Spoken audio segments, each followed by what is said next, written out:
Haya tajiri yangu, nyumba hii hapa inamaliziwa kupakwa rangi, chumba master pamoja na sebule. Lami mpya Kilimanjaro SGR, $100,000 kwa mwezi. Nikaona nikisubiri mpaka ipakwe rangi kuna watu wataichelewa. Hii hapa. Tiles, dirisha aluminium. Ndani ya geti wapangaji 3.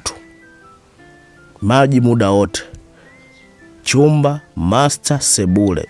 Sebule umeona kubwa, chumba kikubwa kizuri cha kisasa. Tiles aluminium.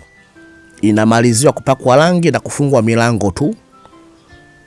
Hii hapa tajiri yangu inauzwa status. Tukaiposti Facebook wala wapi sijui. Hii hapa nyumba nzuri ya kisasa. Tiles, dirisha aluminium. Chumba master, sebule, $100,000 SGR. Chumba kikubwa, sebule kubwa. Hii lami mpya SGR. Nyumba nzuri ya kisasa. Tiles aluminium. Mazingira nje ndo haya, full paving kama unavyoona. Mpo wapangaji 3 tu.